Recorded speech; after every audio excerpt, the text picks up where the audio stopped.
Welcome to my channel set talks. Set talks சேனலுக்கு உங்களை அன்புடன் வரவேற்கிறேன். இன்னைய வீடியோ ஜூலை மந்தோட ஃபேமிலி பட்ஜெட் வீடியோ தான் ஃப்ரெண்ட்ஸ். இந்த வருஷத்தில் பாதி வருஷத்தை நம்ம கடந்துட்டோம். 6 மாதத்தை கடந்துட்டு இப்போ நம்ம 7வது மாதம் போயிட்டோம். இந்த மாதத்துக்கான என்னுடைய ஃபேமிலி பட்ஜெட்டுக்கு நான் ஒதுக்கியிருக்க தொகை 14,000 ரூபாய்.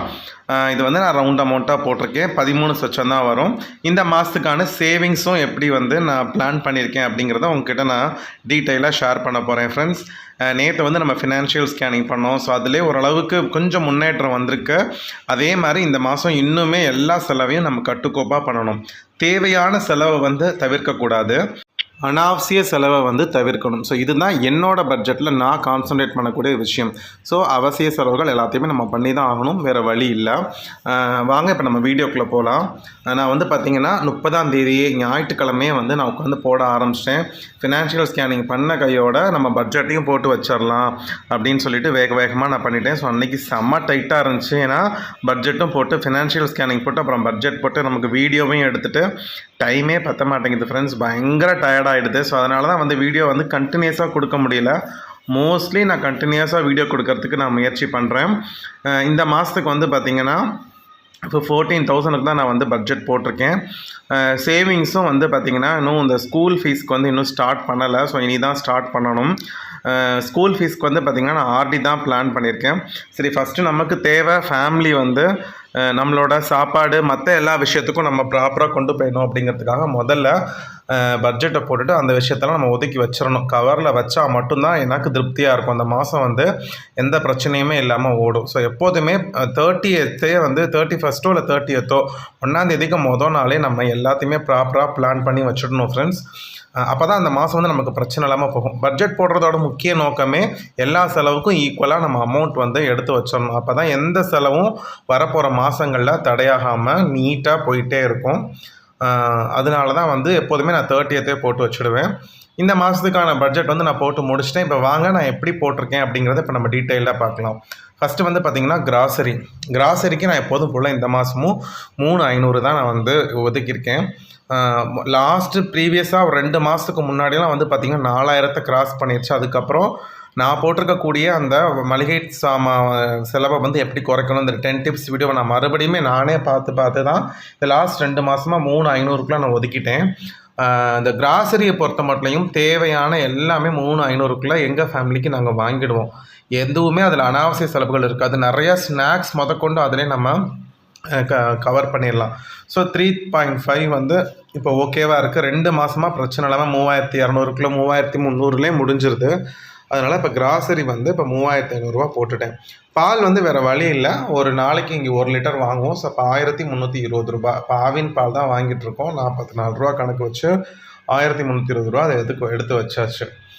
அடுத்து வந்து பார்த்திங்கன்னா வெஜ்ஜு பால்லையுமே வந்து பார்த்திங்கன்னா ப்ராப்பராக பசங்களுக்கு காஃபியை விட பால் கொடுக்கணும் அப்படிங்கிறாங்க. ப்ரோட்டீன் வந்து அதுலேருந்து நமக்கு கிடைக்குது.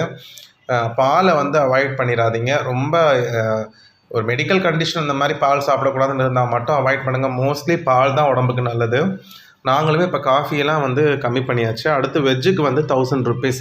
ஸோ எங்கள் வீட்டில் வந்து பொறுத்த மட்டும் 4 பேருக்கு 1,000 ருபீஸுங்கிறது இனஃப், மோர் தென் இனஃப், கரெக்டாக இருக்கும். இதுக்கு நம்ம குறைச்சாலும் பிரச்சனையாகும், கூட இருந்தாலும் வேஸ்ட் ஆகிடும். காய்கறி நான் அப்பப்போ வாரம் பார்த்து வாங்குவேன். ஸோ அதனால் எந்த அளவு அப்படிங்கிறது எனக்கு ஓரளவுக்கு மனப்பாடம் ஆகிடுச்சு.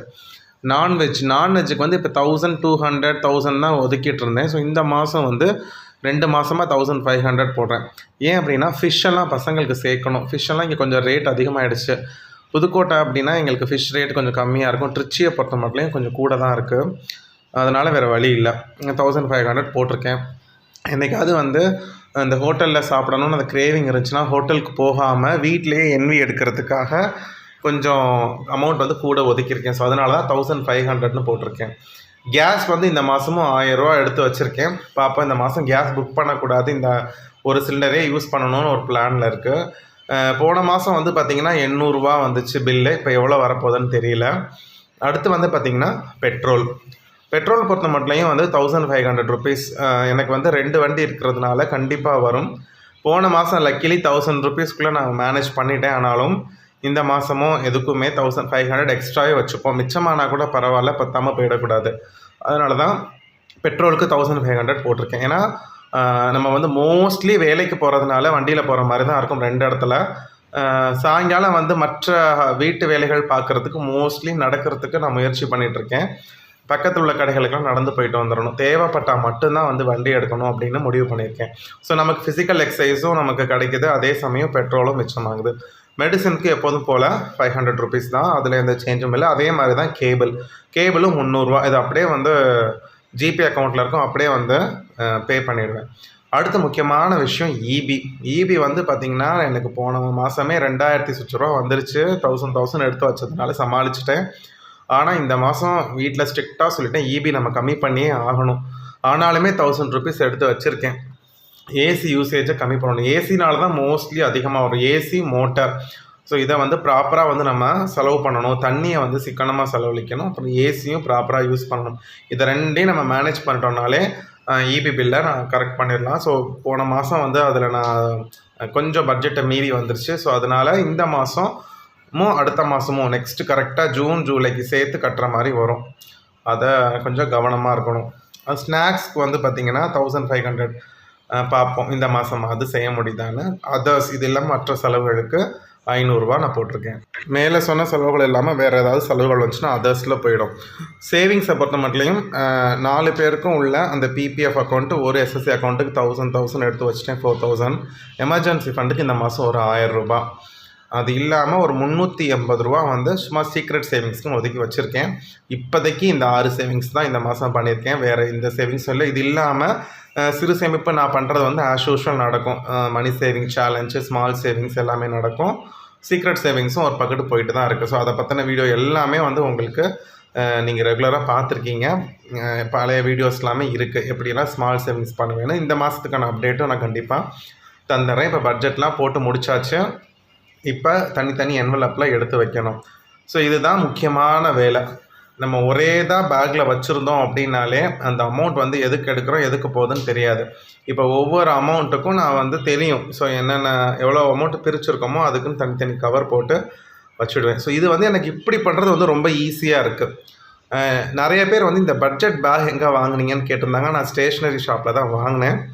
செக்லீஃப் ஃபோல்டர்னு கேட்டால் கிடைக்கும். நீங்கள் அப்படி தான் வாங்கி ஆர்கனைஸ் பண்ணிக்கணும்னு அவசியம் இல்லை. அந்த மாதிரி என்வலப் கவரில் எழுதி வச்சுட்டு ஒரு பெரிய பை வீட்டில் இருந்துச்சுனாலே அதில் போட்டு வச்சுக்கலாம்.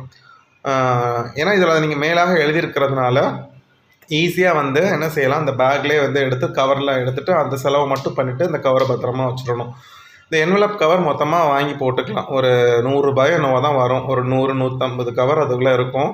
நமக்கு என்ன ஒரு 5 இப்போ ஒரு 10லேருந்து 15 செலவுகள் தான் இருக்கும். தனித்தனி கேட்டகரியாக ஒரு கவர் போட்டு வச்சுக்கோங்க. நான் இந்த மாதிரி போட்டு வச்சுருக்கிறது எனக்கு ரொம்பவே யூஸ்ஃபுல்லாக இருக்குது. தேவையில்லாமல் வந்து எதில் பணம் இருக்குது, எது போயிட்டுருக்கு, செலவை கண்ட்ரோல் பண்ணுறதுக்கு எனக்கு ஹெல்ப்ஃபுல்லாக இருக்குது. ஸோ இந்த என்வலப் கவர் போடுறது மட்டும் ஐடியா கிடையாது ஃப்ரெண்ட்ஸ். முக்கியமாக வரவு செலவு எழுதணும், டெய்லியே எழுதணும். அது நீங்கள் எழுத தான் வந்து பார்த்திங்கன்னா நமக்கு வந்து ஒரு கண்ட்ரோல் பண்ணணும். திடுக்குன்னு இப்போ ஒரு நான்வெஜ்ஜில் அதிகமாக செலவழிச்சிட்டோம்னு வச்சுக்கோங்களேன், இங்கே பேர் அதிகமாக காசு நான்வெஜ்ஜில் பேருக்கு அடுத்த தடவை செய்கிறப்ப கண்ட்ரோல் பண்ண அப்படின்னு ஒவ்வொரு செலவுமே நம்மளுக்கு கண்ட்ரோல் பண்ண வரும். செலவுகள்லாம் வந்து அப்படியே ஃபிக்ஸடாக இருக்கும். ஸோ அதனால் பிரச்சனை இல்லை. இப்போ மில்க்கு ரெண்ட் எல்லாம் போயிடும். அதே மாதிரி ரெண்ட்டு கேட்குறீங்க, உங்களுக்கு ரெண்ட்டை நீங்கள் பட்ஜெட்டில் போடலன்னு. ரெண்ட்டு வந்து பார்த்திங்கன்னா எனக்கு ஏற்கனவே என்னோடய வெளியூரில் இருக்கக்கூடிய சொந்த வீட்டில் கிடைக்கக்கூடிய வாடகையை வாங்கி நான் இந்த வீட்டுக்கு கொடுத்துருவேன். இப்போ இருக்கிறது வந்து ரெண்டட் ஹவுஸ் தான். அதனால எனக்கு ரெண்ட்டு வந்து பட்ஜெட்டில் கொண்டு வர மாட்டேன். அங்கே காசு வாங்குறது இந்த சொந்த வீட்டிலேருந்து வாங்கி இந்த வாடகை வீட்டுக்கு நான் கொடுத்துருவேன்.